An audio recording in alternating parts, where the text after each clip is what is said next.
আসসালামু আলাইকুম। এখন দেখবেন সংবাদ শিরোনাম। তারেক রহমানের প্রত্যাবর্তন ঘিরে আচরণবিধি লঙ্ঘন ইস্যু ইসিতে তুলল জামায়াত। গণভোটে মানুষের অভ্যস্ততা তৈরিতে পদক্ষেপের আহ্বান এনসিপি। নির্বাচন কেন্দ্রিক সহিংসতা বন্ধে রাজনৈতিক ঐক্যমত্য জরুরি। যমুনার সংলাপে মত বিশিষ্টজনদের। সুজনের আলোচনায় ভোট কেন্দ্র দখল ঠেকাতে ইসিকে কঠোর হওয়ার দাবি।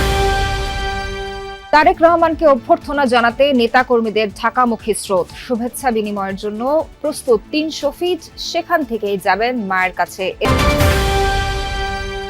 অসময়ের ভাঙনে দিশেহারা জামালপুরের দেওয়ানগঞ্জের মানুষ। যমুনায় বিলীন হচ্ছে নতুন নতুন এলাকা।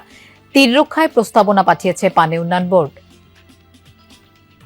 এতক্ষণ দেখছিলেন সংবাদ শিরোনাম, এখন দেখবেন বিস্তারিত।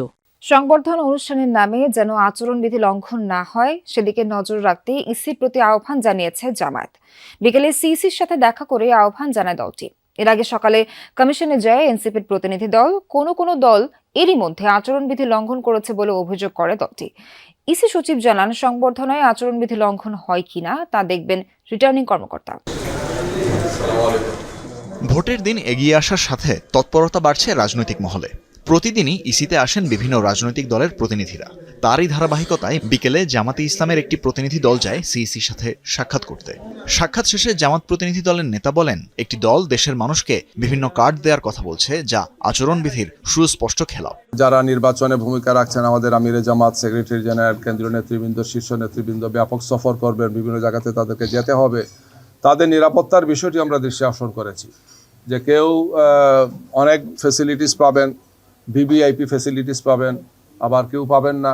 এটা তো লেভেল প্লেইং ফিল্ডের হলো না। এটা ইসি তো নিরপেক্ষ, ওনারা দেখবেন যে কোন দল কি করে না করে, আচরণবিধি লঙ্ঘন হচ্ছে কিনা, দায়িত্বটা ওনাদের। এর আগে বেলা 12টায় সিইসির সাথে দেখা করতে যান এনসিপির মুখ্য সমন্বয়ক নাসিরউদ্দিন পাটোয়ারি ও যুগ্ম সদস্য সচিব জহিরুল ইসলাম মুসা।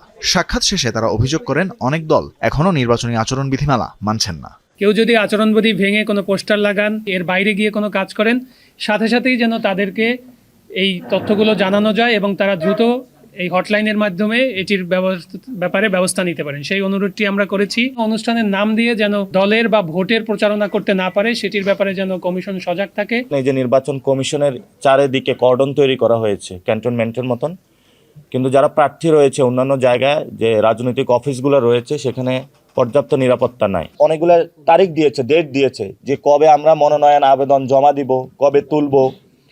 তো সেই বিষয়গুলো ওনাদের রিথিঙ্কিং করা যায় কিনা সেটা নিয়েও আমরা। সহিংসতা জনগণ পছন্দ করে না। 40% ভোটারের কাছে সবচেয়ে গুরুত্বপূর্ণ নিরাপত্তা ইস্যু। তাই তা বন্ধে রাজনৈতিক দলগুলোকে ঐক্যবদ্ধ হওয়ার তাগিদ দিয়েছেন বিশিষ্টজনেরা। জোর দেন দলের ভিতরে গণতান্ত্রিক চর্চার পাশাপাশি পুলিশ ও প্রশাসনকে রাজনীতিমুক্ত করার উপর। সাম্প্রতিক বেশ কিছু সংঘাত ও সহিংসতার ঘটনায় উদ্বেগ উৎকণ্ঠা বেড়েছে অনেকের। নির্বাচনকে ঘিরে পরিস্থিতি আরও খারাপ হতে পারে এমন ভয়ও আছে অনেকের মনে। তাই নতুন সরকারের কাছে নিরাপত্তা যে সাধারণের বড় চাওয়া, তা উঠে এসেছে ডিআই পরিচালিত জরিপে, যেখানে 92% ভোটারই প্রত্যাখ্যান করেছেন রাজনীতির নামে সহিংসতা। এ সংলাপে সেই গবেষণার সারমর্ম তুলে ধরেন ডেমোক্রেসি ইন্টারন্যাশনাল। আগামী সরকারের কাছে 21% মানুষ আইন শৃঙ্খলার উন্নয়ন এবং 19% মানুষ জানমালের নিরাপত্তা চান। রাজনীতিকরা সংঘাত ও সহিংসতা বন্ধে দলগুলোর ভূমিকার কথা স্বীকার করেন। বলেন, দলগুলো আন্তরিকভাবে চাইলে পরিস্থিতি বদলানো সম্ভব। যারা আমার প্রতিদ্বন্দ্বী প্রার্থী আছে। দীর্ঘদিন পর দেশে ফিরছেন বিএনপির ভারপ্রাপ্ত চেয়ারম্যান তারেক রহমান। তাকে বরণে দেশের বিভিন্ন স্থান থেকে ঢাকামুখী নেতাকর্মীরা। এরই মধ্যে বিভিন্ন জেলা থেকে ঢাকার উদ্দেশ্যে রওনা দিয়েছে নেতাকর্মীদের বহর। পটুয়াখালী, বরগুনা, বরিশাল, ভোলা থেকে দল বেঁধে লঞ্চ যোগে রওনা হচ্ছেন বিএনপি নেতাকর্মীরা। সবার মাঝে উৎসবের আমেজ। স্লোগানে মুখর হয়ে ওঠে লঞ্চ ঘাট। ট্রেন যোগেও ঢাকার উদ্দেশ্যে রওনা হচ্ছেন নেতাকর্মীরা। নিয়মিত ট্রেন ছাড়াও 10টি রুটে বিশেষ ট্রেনের ব্যবস্থা করা হয়েছে। রাত ও কাল ভোরেও ছাড়বে কয়েকটি ট্রেন। এদিকে সকাল থেকে দেশের বিভিন্ন জেলা থেকে শত শত বাসে করে সংবর্ধনা অনুষ্ঠান স্থলের উদ্দেশ্যে রওনা হন বিএনপি ও সহযোগী সংগঠনের নেতাকর্মীরা। ঢাকা ময়মনসিংহ, ঢাকা চট্টগ্রাম ও ঢাকা আরিচা সহ সকল সড়ক মহাসড়কে সতর্ক অবস্থানে ট্রাফিক ও হাইওয়ে পুলিশ। বাংলাদেশের জনগণের জন্য সে 18 বছর পর আমাদের মাঝে আমাদের দায়িত্ব নেওয়ার জন্য আমাদের মাঝে আবার ফিরছেন। খুবই উচ্ছ্বাসিত এবং আনন্দিত যে তারেক সাহেব আমাদের দেশে ফেরত আসতেছেন এবং দেশের যে অস্থিতিশীল অবস্থা সেই অস্থিতিশীল অবস্থা দূর হবে। উনি আসলে দেশের রাজনীতি প্রেক্ষাপট সবকিছু চেঞ্জ হয়ে যাবে। এই মহামিলনের সাক্ষী হওয়ার জন্য এখানে হাজার হাজার নেতাকর্মী সমর্থক আজকে উদ্বেল হয়ে আছে। এক নজর দেখার জন্য আমরা সকলে বেকুল, এজন্য আমরা ওনাকে দেখতে আসছি।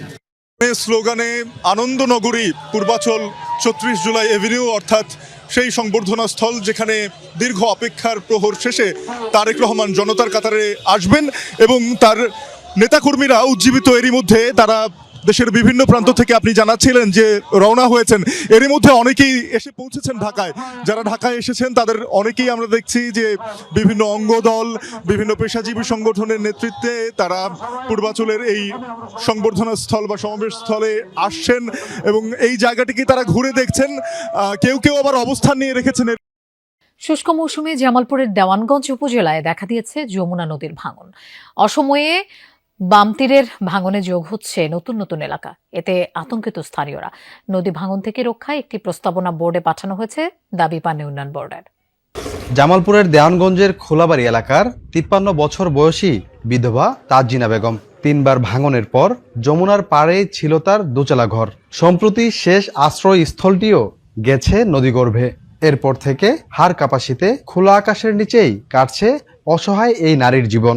শীতের কষ্ট, সেই কষ্ট আর কোনো শেষ নেই।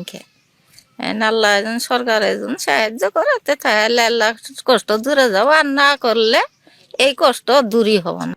টানা 2 মাস 2 কিলোমিটার এলাকা জুড়ে ভাঙনে বিলীন হয়েছে শতাধিক বসতবাড়ি ও কয়েক একর ফসলি জমি।